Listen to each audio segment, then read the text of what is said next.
Hello, stand by, Loren. I think we're going to be on the air in a minute. Here we come, folks. Yes, it's time again for Buddy Martin. Call him up and tell him what you're thinking. But be kind because he's doing the best he can. Better, stronger, faster. Mama says that alligators are ornery because they got all them teeth but no toothbrush. Hey, what if the voice calls while you're gone? Take a message. Bye. You ready, champ? I'm ready for this my whole life. I'm incapable of small talk. But that's why you love me, right? Kind of intimidating to be in the presence of so many great athletes.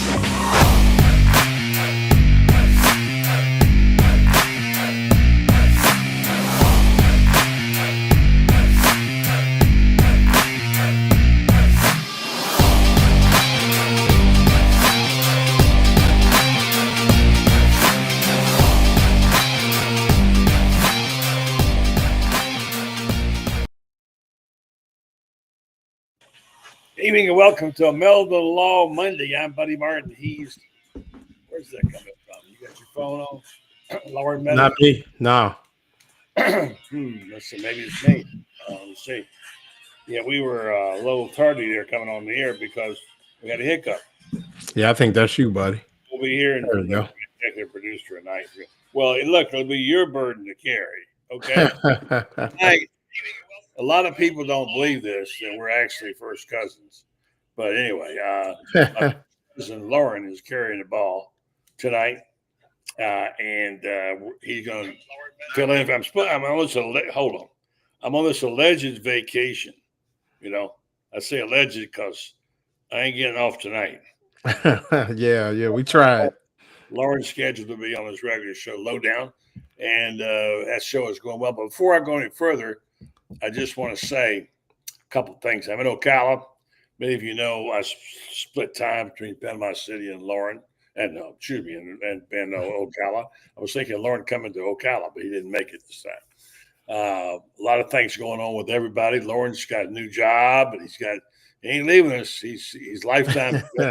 No, I ain't going nowhere. Got no chance to get down here. We got it all. We got pictures. Okay, he ain't going anywhere. My plan is that he'll be hosting the show tonight. I'm going to be in. They let me on for a couple of minutes, and then they will kick me off. And Rob Brown's standing by in the wings, and then our buddy Franz Beard, who's working on a very good book, by the way. We talked about it today here in Ocala, with Carlton Reese. And it's on target to come out this fall. I've read parts of it. It's extremely good. It's all about what happened in great detail. Nobody writes basketball, Loren, like Franz Beard. Nobody. I mean, Franz is obviously, we talked about the book, but just, Franz and maybe imagination isn't the best way, but his creativity, his ability to tell stories. I'm a big hip hop fan, and you have storytellers in hip hop and you have storytellers in journalism, and Franz just has been able to capture so many moments, but in particular, this year where the team kind of came out of the blue. I mean, people expected them to be good, but as the season went on, it was almost like Franz was able to keep up with the growing momentum and be able to say the right things, ask the right questions. And, I'm really excited to see. I mean, for those that read Franz on a regular, and I know a lot of us do, really looking forward to this book and what it's going to be, because I think it has the, be one of the best. I mean, buddy, you've penned some of the best, books in Gators athletics, and I think that Franz will be able to do the same thing with. I mean, even his series, just breaking things down. I mean, I don't know how they do those awards and different things, but I would venture to think that, they should take a look at that for sure. Speaking of which, I'm going to show you this just a second. You brought up hip hop and Franz, not something you normally hear in the same sentence. If Franz was going to be hip hop, what would be his name? I mean, some people say the last thing you ate was your favorite color. Mm-hmm. So Nah, France. it'd be the Iron Duke. I mean, that's just what it is. He'd be the Iron Duke, and he'd have a Or it'd be hamburger. he'd be in the Wu-Tang Clan. That's a Wu-Tang Clan name, the Iron Duke. Iron Duke. All So, right. they got the RZA, the Jizza, Method Man, Old All right. Dirty Bastard, and then it'd be the Iron Duke. All right. And Well, he'd have his swords and it. that. Think about that. Yeah. Yeah. I gave him that name. I should have. By the way, I just want to say, in our company, in our little village called Gator Bait, we have a fraternity of people that commit themselves to doing great work. And by the way, for not very much and sometimes no money, it's kind of a volunteer force. And people are committed to a principle here about what we're trying to do. They believe in what we're trying to do. Loren being one of those. Loren's going to take over the whole operation, kick us all out soon. But anyway, Loren, and then you've got this guy. You don't know him, Carlton Reese. This is his magazine he just put out. It's a beautiful magazine. And he is also the publisher, starting a publishing company, which will produce and publish Franz's book. Loren, I mean, I got to tell you, this guy is one of the most talented people I know. That's a writer, editor, and a great guy, and does it, for the love of it. I'm not saying this because my story's in here, but this is the story I wrote about. You want me to do about my class reunion, which was many, many years ago. Okay. And it's called Okla Stories. I write for him. And it's like 4 times a year. He does it. I'm just really proud of Carlton, what he puts into it, how much he cares for the written word. So I want to say my shout out to Loren, to Carlton Reese tonight for all the things he does. And and by the way, the book is going to have a lot of Chris Spears pictures, and you know what we think of Chris, the great job he does for us. And I don't know, it seems to me like a special group of people we got here, Loren. Yeah, I mean, you talk about guys like Carlton, Franz, Chris Spears. I mean, shout out to Dan Bond who comes through in a pickle. I mean, we just happy. I mean, the thing for me is about, I think we try to conduct ourselves with journalistic integrity, try to keep the people entertained. You see people out in Gainesville and they're always complimentary of the work that we do here at Gator Bait. And yeah, I mean, guys like Carlton, Chris Spears, I mean, his eye for some great pictures. I mean, I gave, Jaquavion Frazier's, I showed him a picture that he was in there signaling first down, Ocala guy. And it was just a great pick. I mean, nobody else, you don't see that pick anywhere else. And it was just a great pick.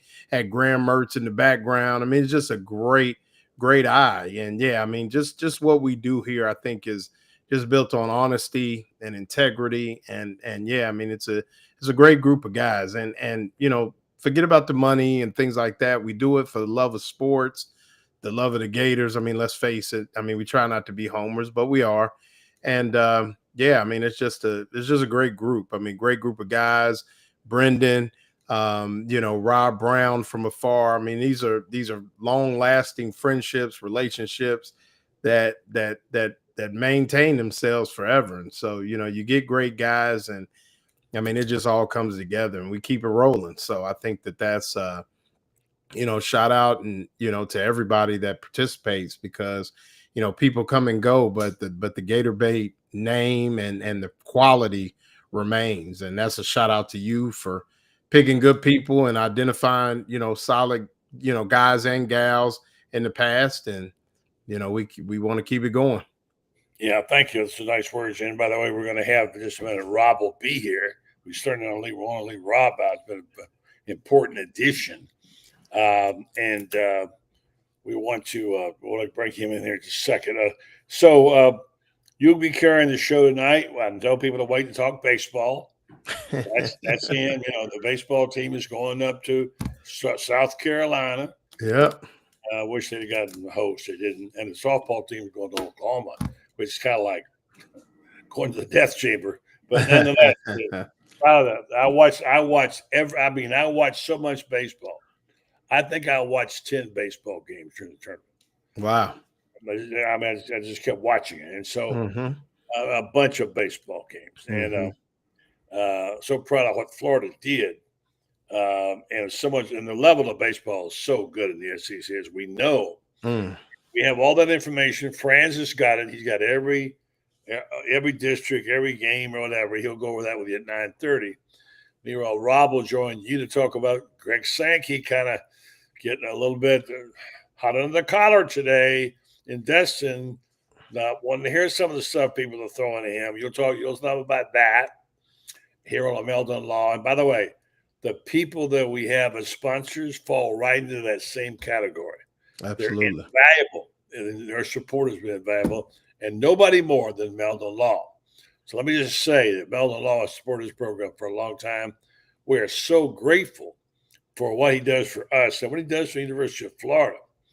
Nobody was happier than him when his buddy Todd Golden came out of that whole mess he was in and had a national championship team. And Jeffrey Meldon got a chance to go. You were there. He went to Raleigh and went out to Texas and on to California and Texas. He got to share that. And I know he was showing me some pictures of he and the coach, and they were very tight. So happy for him, and thanks for all the things that Meldon Law does for us. They do a great job, and they also happen to be my attorneys. I have a lawsuit going right now, and they're involved in it. And if you happen to need one, I would suggest that you get on the phone and call them at Meldon Law. And of course, they're located in Ocala, Gainesville, Williston, Lake City. And you want to talk to them before anybody else, because one thing they won't do is they won't back down. It's time to go get this other guy here, your partner in crime. Yeah. And he's been on the air a lot lately. I see him everywhere I turn around. That would be Rob Brown. What's up, Rob? I'm going to say goodbye to you guys. All right. Looking at all this stuff. Before you go, buddy, let's send a shout out to all our fallen veterans on this Memorial Day. Like I said, we don't do politics, but we do patriotism. And for me, next week I'm gonna be actually out in France going to the D-Day beaches. So it's in France, right? Memorial Day, yeah, it's in France. Yeah, Memorial Day will hit a little different, obviously, when I'm there, but looking forward to it. And thank you to all our veterans, but unfortunately, the ones that didn't make it home, happy Memorial Day, and we're thinking of you. Yeah, I mentioned this, and I'll get out of here and let you guys go. My Uncle Harry was quite a man. He was in the Army, and he was injured out there. He was wounded. Spent quite a while in France. He kind of came home with some braiding. But back in those days, they didn't have CNN. They got your news on the newsreels, the book and all that. And he went to the movies while he was home, and he saw himself walking in front of a tank in Normandy. He was one of the ones there who defended us. So, yeah, all of our veterans, thank you for your service. Thank you for what you've done. We want to always remember that. Thanks. And I'm going to say, Rob, good evening to you, my friend, and good night. I'll see you later. Friends are joining you guys. So I'll duck out and let you guys have a good show, and looking forward to it. I'm sure you got a good one. All right. So. All right, Rob, how you doing, man? Good. Just trying to make sense, and looking at all these brackets, the NCAA tournament, the SEC 13. How about Texas A&M plays for the national championship last year in the World Series, loses. Next day, loses their coach to Texas. Comes in preseason number 1, stays number 1 for 3 weeks, falls apart, and doesn't even make the NCAA tournament. That's how competitive this league is. Yeah, it's crazy, man. I mean, you look at it, like I said, softball and then baseball. I mean, the baseball is unbelievable. I mean, I think that, Buddy kind of said it. He watched about 10 baseball games this weekend, and just the level of talent. I mean, you start looking on major league rosters, obviously the Latin-born players, kind of dominate some rosters and things like that. But, there's still a ton of people, from the United States that are there and represented from SEC schools. And, some of the household names like Jack Caglione and some of those others starting to move up, Pete Alonso and some of those guys that played at Florida, and then others that played at other schools and, would have played in the SEC had they not got drafted. I mean, it's unbelievable, man. It's crazy. Well, the coaches have an easy sell when you're talking to these kids about, do you want to ride around on a bus for 5, 6 years, stay in cheap motels, come to college for at least 3 years, maybe 4, and get a lot of progress towards your degree, be developed by great coaches, great facilities, and less wear and tear on your body. So when you get through, you've played in the best competition league in America, the SEC, you're way ahead. You know how many SEC players were on opening day rosters this year? 88. Just That's 3 years ago, unbelievable. it was less than 50. Wow. Just Yeah, I mean, skyrocketing. Yeah. well, it's funny. Everybody talks about the and you can correct me if I'm wrong, but the ascension that occurred with football, it was almost like it ushered in, the ascension with every other sport. As football climbed, track and field started to climb. Yeah. Women's soccer started to climb. Women's basketball started. I mean, it's just, you're starting to see now baseball and softball. I mean, the softball used to be dominated by the West Coast. You remember Oh, that? I mean, yeah. that wasn't that long ago. The West Mhm. Coast schools dominated, and now you see the SEC. I mean, littered with big time. I mean, I think it's, what is it? Let's see, Tennessee, Florida, Ole Miss. Well, you got Oklahoma, Texas. I mean, just a number of the Tennessee. I mean, it's just a number of teams making the trip out to OKC. Even though Florida, I mean, you look at Florida going to Conway, South Carolina, to Coastal Carolina, you would have to think that with a regional with Coastal, East Carolina, and Fairfield, that the Gators would be right there to possibly move to a super regional, if they can get the pitching together and hang in there. I think Coastal's, 16 seed. So right there, I mean, to be had by the Gators, but just the competitiveness of, you look at Vandy, you talk about getting a degree. I mean, how could you get a Vandy degree and you're playing baseball at Vander? I mean, it's just unreal. So I think that when you look at it, Rob, yeah, like you said, you hit it right on the nose. It's just crazy right now. Well, your NIL, you look at it, if you're at Florida, Vanderbilt, you pick the SEC school, your level of competition so much stronger. Mhm. And every night you're playing that 30-game conference schedule. Hell, Georgia Tech won the ACC, but they didn't even get to host a regional. Mm. Well, you win the SEC regular season, which Texas did. They're hosting. Vanderbilt wins the tournament, and they're the number 1 overall seed. Right. So that, unlike in basketball where it really doesn't seem to help you, it definitely helps you in baseball. And of course, you're playing Oklahoma buddies, right?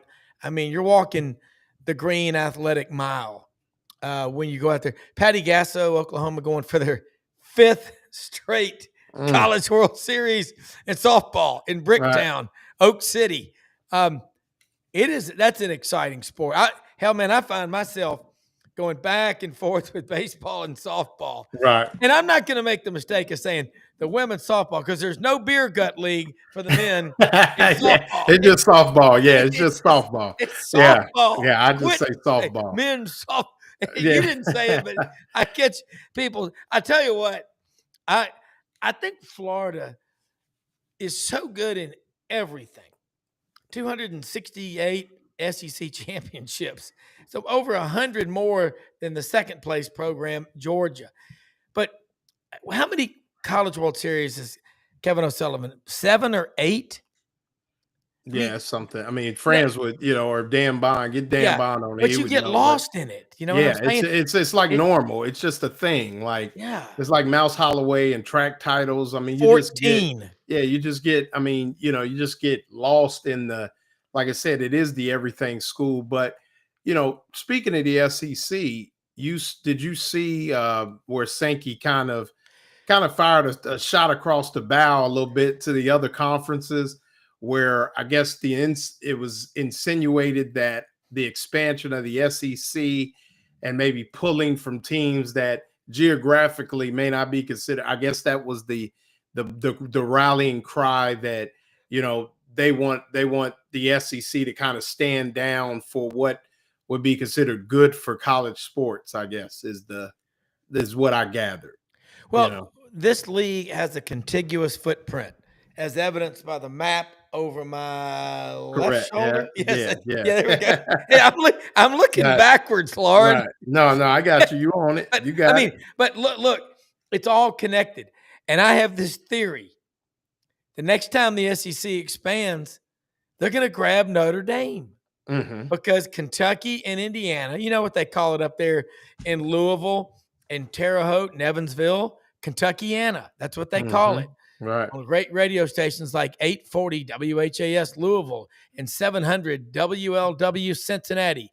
Of course, you probably grew up as a kid listening to Marty Brenneman, Cincinnati Reds, the Big Red Machine. Like, no Nuxall. God, that's what hooked me to baseball. Right. Loren, look, you got to say this.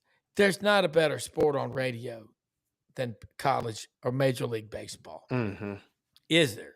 No. I mean, it's nostalgic. It's timeless. I mean, yeah. I mean, you know, many of the great calls of the historical times have always been by radio people. And yeah, no, it's hard to beat baseball on the radio. Yeah, and I'm with Robert Turner and David Arnoff. I don't want any more expansion. Right. Yeah, me neither. Yeah, no, I'm not not at advocating. all. I'm saying, No. At the SEC, that the footprint, the contiguous footprint, is what makes it work. But look, let's go back 102 years. 1923. 23 schools in the Southern Conference. My friend Richmond Weaver up in Greenville, South Carolina, is working on a documentary, 100 Years SoCon, the Southern Conference. And Richmond, I'm going to get him on this week. Richmond's really, really good. He covers Clemson, but we had 23 from Virginia to Texas, pretty much everything in between. But that in 1933 broke away SEC. 1953, ACC, Southern Conference. 16 is more than we probably need, but all these schools have that Southern identity. Yes. That's your key. And you look at a program like Ohio State, and you know that state, you're from there, but they're built and they run their program like an SEC program. Yes. Forget what happens. I don't give a damn if Ohio State's 1-10 in bowl games versus the SEC. That's a meaningless statistic. What matters is your record against Ohio State in November. All right. I think we lost Rob for a minute, but yeah, I mean, I think that what Rob is talking about is there are, different schools with their own footprint and their own, their own identity. Rob, if you back? And that will. Okay. All right. Yeah. Rob, I want to, and before we lose the Southern Conference, I want to give you a stat, or you might find it. So, my father, you'll know the name of this place. Are you familiar with Rand, West Virginia? No, I know Monongahela and I know Snowshoe, but I don't know Rand. Well, Rand is the home of Hall of Famer Randy Moss. Oh, and okay. former Jason Williams, as well as his brother Eric Moss, who played in the NFL, and Bobby Howard, who played for Holtz at Notre Dame. So wow, yeah. So this little town, an unincorporated town, 5 miles south of Charleston. I was there this weekend for a family reunion. But what I want to tell you about the Southern Conference. So my grandfather, back when they, back then towns didn't have streets in West Virginia, but when they named the streets that go what would be deemed east to west in Rand, West Virginia, all have the names of Southern universities. So there's Clemson, there's Furman, there's what's the other one? There's Furman, there's Clemson. I don't think it's Vanderbilt, but like all the private schools in the South, they all have the names of like the streets. Tulane. Until you get out Tulane, yes, correct. Until you get out of, so they named them after all the Southern universities in the South. So that's the streets are named like that in Rand, West Virginia. So look, West Virginia, they're like the 15th winningest program in the history of college football. Mm-hmm. And that state is absolutely, it's beyond beautiful. Oh yeah, I've it's been unbelievable. all over Yeah. it. And Yeah. it's the new river valley. There's 6 Class 5 rapids I've on the new been river. on it. And you ain't canoeing that. Yeah, You're I have. Yeah. rafting Oh that. yeah. No. If you Yeah. go to canoe, you might as well put yourself in a Right. trash Yeah. No. compactor. Yeah. That new river is. You Yeah. I ain't mean, making but yeah. So that was the. I'm trying. I wish I could remember the name. I'm gonna look that up while we're talking. Get the streets right. But Look, jump on with us in the morning. I'm going to have Jordan Davis Hill. Okay, he's going to be on. Come on if you can at 9:15 Eastern, because Jordan's going to be on from Destin, and he'll be our man at the Sandestin Hilton. I think that's where they are. And then if you can come on at 9:15 Eastern, stay on for a little bit. We should. Yancey Porter, Rebel Yell I got Hotline will you. be on. Rodney Orr, Tider, and Cider. Okay, But so I got to tell you, that little town in right. West Virginia, Rand. I've heard of you every got one of those Marshall players. Avenue, Harvard Avenue, Glenville. I don't know why they had Harvard. Furman, Emory, Davidson, Clemson, Bluefield, and yeah. So those are the Athens Drive. So those are so they named the streets all after Southern universities, which is pretty cool. So you know, and my Look, grandfather, that the late state, Marion Meadows, helped name those streets. So that's pretty awesome. and that's Rand, in West Rand, Virginia, which correct? so Rand is here. Bell Trivia question. is the next town over, and Rand and Bell basically compromised DuPont High School, and that's where Jason Williams, Randy Moss, Eric Moss, and Bobby Howard, they all lived there. So they all grew. So 4 NFL players from an unincorporated town of less than 1,000 people produced. Well, it's as odd as there's a family in Memphis, the Canali family, which is Dominic, Michael, and Andrew. 3 Italian immigrants came here in 1858 to Memphis. One family alone had 4 of the boys play in the NFL. That's awesome. I mean, but here's something else crazy. You're talking about West Virginia. You like snow skiing, you can't in the east of the Mississippi, in my opinion. You can't get a better value than Snowshoe, West Virginia. It's got a couple of black diamonds up there. I'm telling you, they got it's called the Allegheny Snow Trough. It dips down from Lake Erie or whatever, over 200 inches of snow a year. Plus, they got the machines. Damn. And at that altitude, you don't even get hung over. It's I mean, it's a beautiful state. It's beautiful. Very, very proud God, that both my late parents have been there, but I mean are from there, and I still have families. Oh, really? Both They're from Charleston, West Virginia, the area. Not Ohio. So we moved to Ohio Okay. after they graduated from college. They moved to Ohio, because they didn't want to be coal miners, and so they moved. And yeah, man, it was good to be back.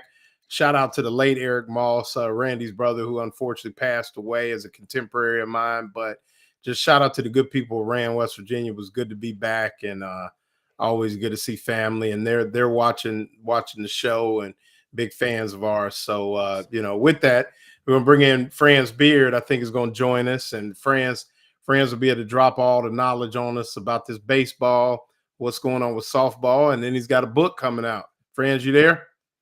Yeah. The Iron Duke. None other than the Iron Duke.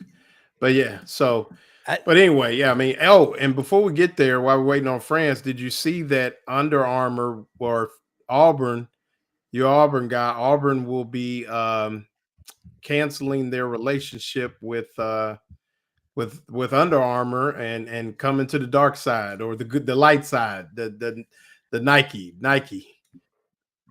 Yeah, they've been working on that for a couple of years. I remember August of 2006, Auburn played Washington State, and they had 18-wheelers of Under Armour gear parked outside all the bookstores. But the shoes that Under Armour makes, The gear is tight. The gear is tight. It's not good. But the shoes it is. which they leave a little bit to be desired. But the gear, like when we were at the Final Four, I was looking at some of the Auburn people. I was like, man, that's sharp. That's a sharp sweatshirt. That's a sharp Under Armour pullover. That's a sharp polo. They got some good stuff. Is. But yeah, I mean, but you can't, like you said, the quality of Nike and just. I'm sure it's going to open up some other avenues in terms of maybe, some NIL and things like that as well. And I'm sure it's a great move by, Charles Barkley was a Nike guy. So, just everything that may come with that. Bo Jackson as well. So, both continue to have relationships with Nike. So, it'll be good and Frank Thomas also. So, as we go through the big three at Auburn, so to speak, they all had it. But you said it was in the works for a couple of years. Yeah, they've been doing it longer than that, really. But you were contractually bound. But you look around the SEC.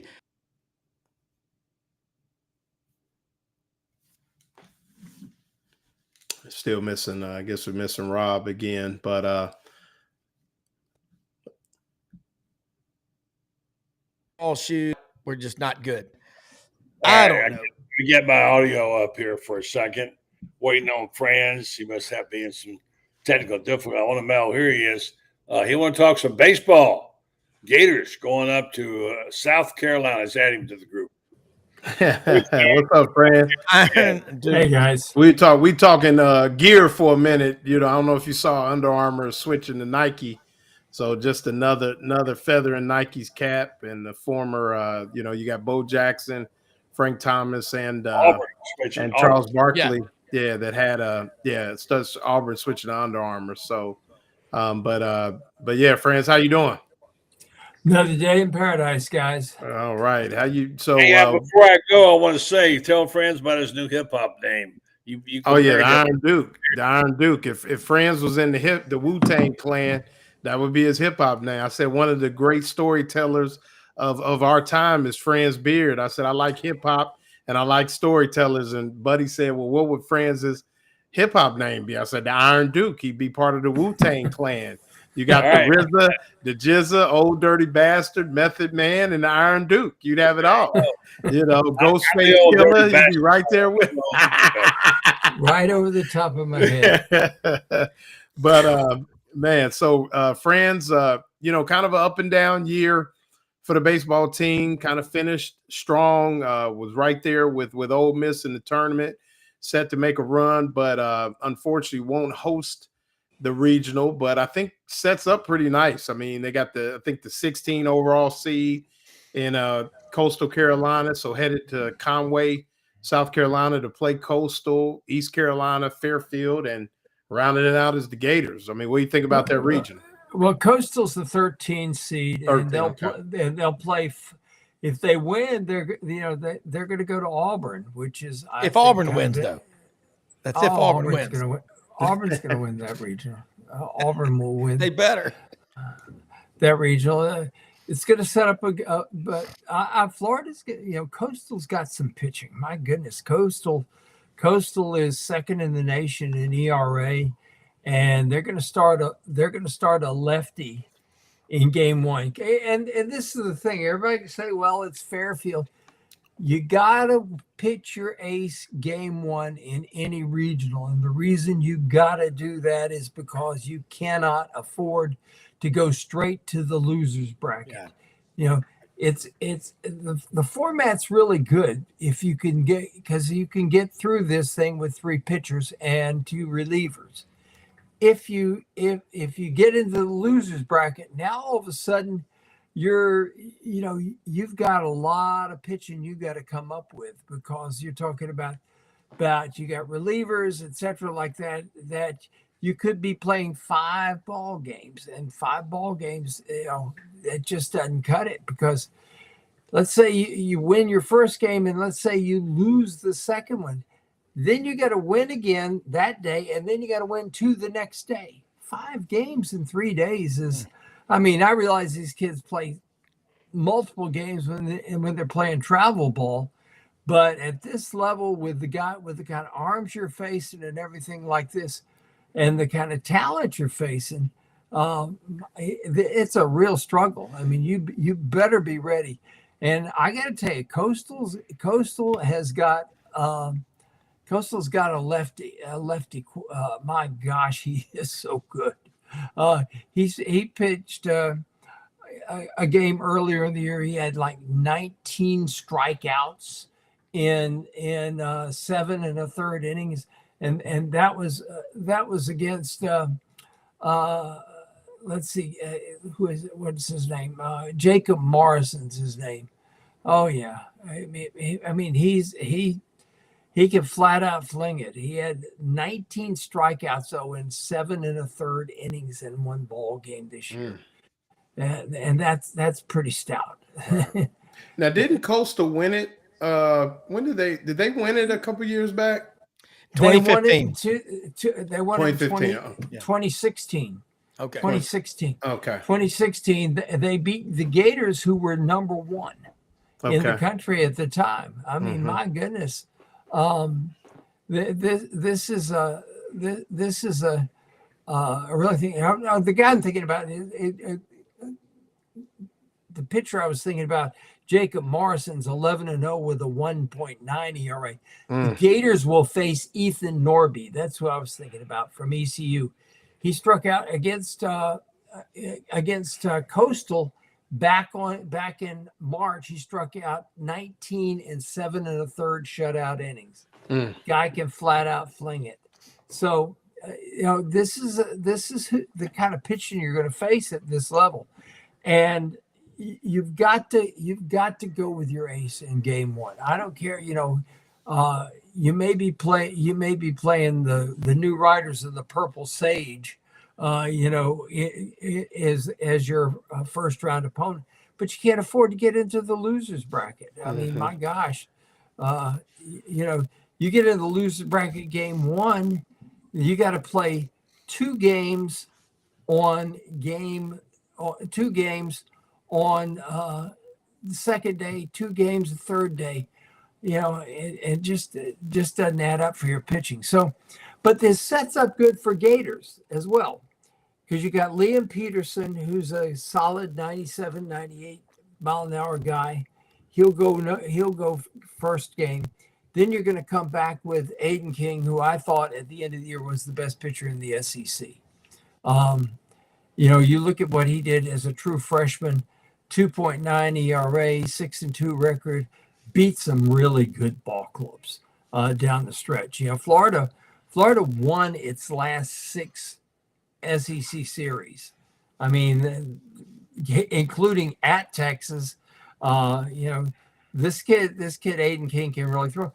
But then all of a sudden you come back with Coppola, having had 2 weeks rest, and a guy who's coming back from some injury. Coppola's got 38 strikeouts in 19 innings.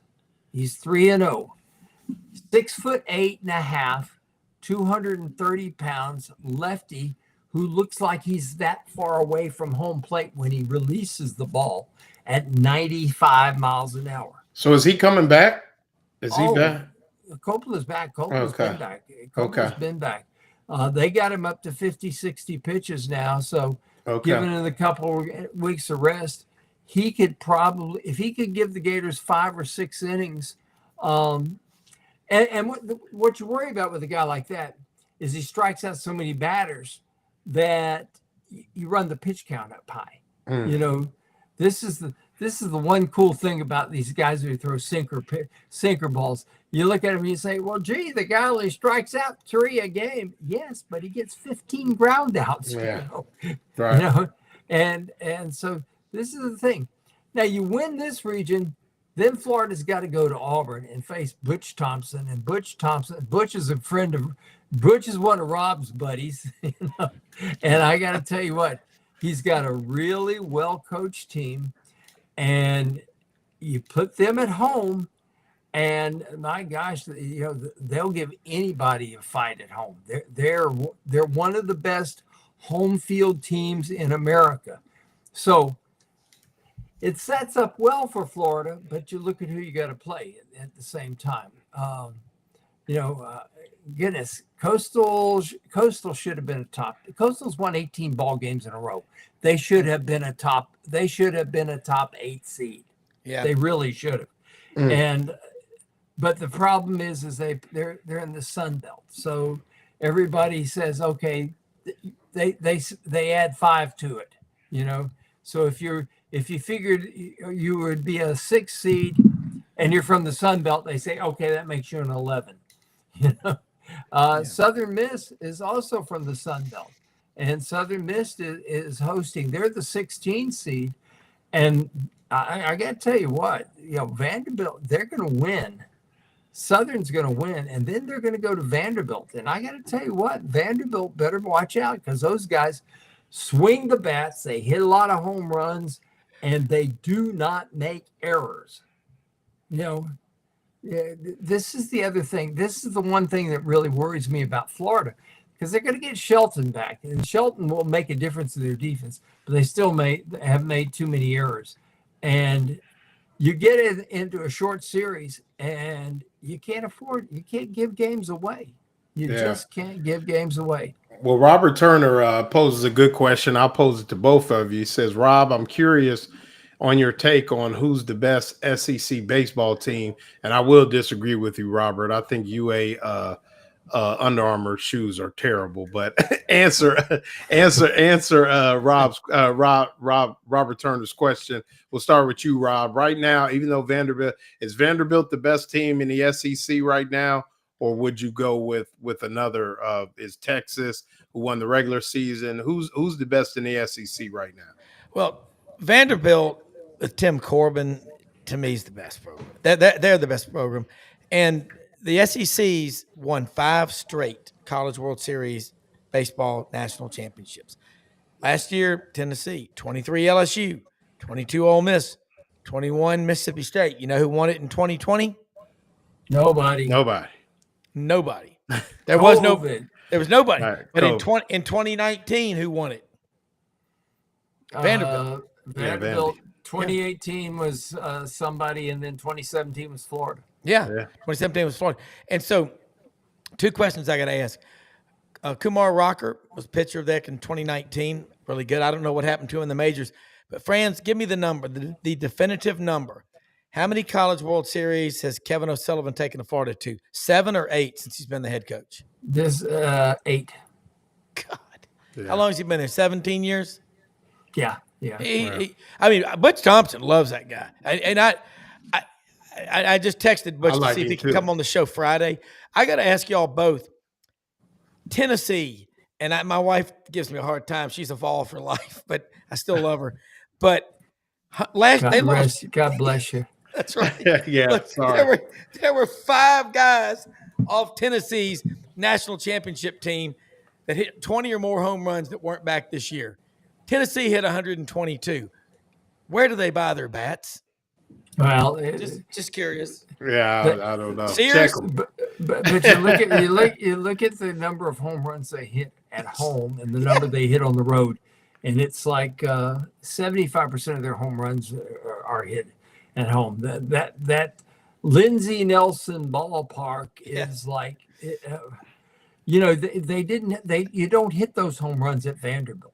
When you play there, Vanderbilt has a canyon with their own green monster in left field. They have a green monster, and so does Auburn, which I think is very cool. Both of these places have the green monster there. But Vandy has a park built for left-handed pull hitters and pitching that can get people to hit straightaway fly balls into the Grand Canyon in center field. Yeah. And Tim Corbin is absolutely unbelievable at recruiting these guys. Now, who was the pitching coach at Clemson back in the year 2000? Kevin O'Sullivan. Who was the third base coach, the bench coach on that same team? 2000? Yeah, Tim Corbin. Good Lord. And the current Clemson, and the current Clemson coach was the first base coach. And wasn't my former neighbor David Kopp on that roster, who coaches for Sully now? I think he was on the pitching staff at Clemson during that time too. So who's the best in the SEC in your opinion, Franz? Florida. I mean, Florida is the most consistent team in the SEC, but the best program right now is Vanderbilt. No. I'm talking about right now, this year, right now. This year, Vanderbilt. Okay. Yeah. Vanderbilt. I was going into the tournament. I think that's what Robert was asking. Yeah. Okay. In your opinion, who's the best team in the SEC right now? Vanderbilt, and the reason being is they've got the most pitching of anybody. They've got more quality, and when I mean quality arms by them, they will not bring in guys that will walk you, and that's where their difference is, and that's their difference every year. I don't know what it is that happens there. Maybe they put these guys under some sort of Manchurian candidate brainwashing that says you will not throw a ball to anybody under any circumstance. But these guys get out there and they just absolutely pound the strike zone. You don't see Vandy pitchers coming up with having a ball game when they suddenly walk the bases full. Doesn't happen with those guys. And the other thing that doesn't happen with those guys is they don't make errors. This team particularly, I don't know if you guys watched the SEC tournament. Vanderbilt's infield made play after play. I mean, guys hit rockets, and these guys just sit there like, oh, over to first, and it's out, and it's unbelievably how good they are. So who we got in that Conway Regional? Are the Gators? We're gonna see the Gators on the plains, or you think? I think the Gators will win that game. Will win that tournament, and the reason I think they'll win that regional has everything to do with the fact that they're going to get East Carolina, and I think they beat East Carolina. I got to tell you what, even though East Carolina is going to go with Norby on that first day, I think Florida will get to them and win that game. And then you're going to have to face the Chanticleers in the game too, and they're going to have played Fairfield, and now Fairfield's one of these teams that they're unknown. They didn't play anybody. That's the problem. It's kind of like UConn came down to Florida a couple years ago, and they hadn't played anybody, and so you didn't know how good they were. And next thing you know, they're taking Florida to an extra game at the regional. And this is a year that Florida makes it to the championship series in the College World Series. And by the way, has anybody paid any attention to one Jeffrey Allen Caglione? Yes. Who has hit 5 home runs in the last 4 days. Yeah, he hot as a firecracker. All 5 of them more than 400 feet. Right. No doubt. How tall is Caglione? Tall. 6'5" and a half. 6'5" and a half. From Tampa Catholic? No. Plant High School, Plant. right? Yeah. Plant. I bumped into him on I was right in front of the stadium, and I was standing there with some friends showing them the Heismans, and I kind of backed up, and here came this shadow. And I was like, and then I was like, oh my God, that's Jack Caglione. I mean, I didn't even, and they were like, oh, we thought he played basketball. I was like, nah, he's first baseman on the, or they said, I think he played tight end or something, which I think he did play tight end in high school. But he looks like the Incredible Hulk. Yeah, I mean, he's built for real. But before Buddy comes back, friends, I want to give you, because last week on the show, we had some technical difficulties. Really want you to, give us about 5 minutes of the book that you're working on with Buddy. I know Carlton Reese is publishing. We're gonna have some pictures from from Chris Spears, who is going to be unbelievable. But just break down, really grab us for the next 5 minutes or so before Buddy comes back on about, really take us inside this book and just what being in Raleigh, being in San Francisco, and then ultimately being in San Antonio, and where that what you've already built with your love of the game, but those experiences as well? Well, I'll start with the fact that I had breakfast one morning back last summer with Todd Golden, and the three words I remember most from that conversation that we had over breakfast was, "We've got some dudes." Whoa. Mm-hmm. That's 4 words, isn't it? That's yeah, right, but so right? yeah, we get Yeah, but who's counting, right? We got dudes. There you go. He said, "We've got some dudes." Yeah. And, he was right. They did. And here's what made this team so great as we follow it through the season is he had the balance of front court, back court guys. He had the extra guys there that he could beat you with the depth. Either way, okay? You're shutting down the front court. He's got 3 guys on the back court and the depth to go with it to beat you there. You shut down, and there were games like that. There were games when his backcourt guys were just kind of there for show, and because the front court guys did it all. And then he has a guy like Will Richard, who, the thing I'll always remember about Will Richard is the last 4 minutes of the game with South Carolina. The Gators are down 14 points, and he won the ball game. Literally won the ball game. The Florida was ahead 4.8 seconds in the entire ball game. The entire ball game, the 4.8 seconds happened after he scores the basket on a layup. And the thing that made that layup so incredible was Alex Condon has the presence to stick his hip out, and he picks off the guy. He picks off the guy that could have blocked the shot, and that was an instinctive play. Now I'll fast forward to the championship game in San Antonio. Alex Condon, flying through the air goes Walter Clayton Jr. The ball goes on the floor, and who goes diving for it? Condon. I asked him in the locker room after it. He says it was all instinct. He says, I just, he asked Clayton, why'd you do it? Well, this is what we practiced. It was instinctive. And they practice going through the air at an angle to make sure the guy doesn't get the shot off without fouling him. These are the kind of things that you pick up over the course of a season. These are the kind of things you pick up in practice with a coach that understands that it's all in the details.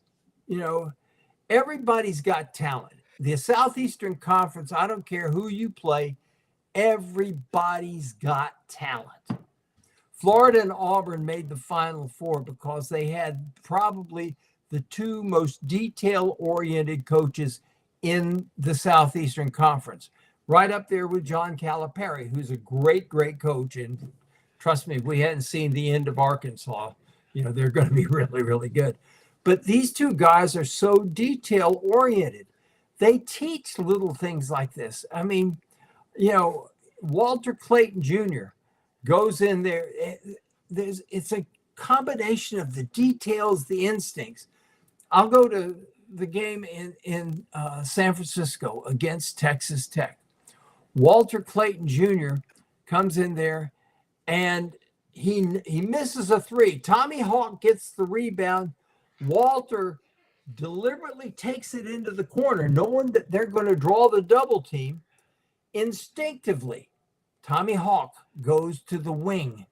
Walter buzzes it right there to him. 3-pointer. All of a sudden, it's the 9-point game's a 6-point game. Mm-hmm. Next time down the floor, Walter drives the double team, flips it to Will Richard. Richard over there. Tommy Hawk has again instinctively gone to the place where he knows that there's nobody covering because the double team all went with Walt. Another 3-pointer. Then all of a sudden we come down the court and Walt hits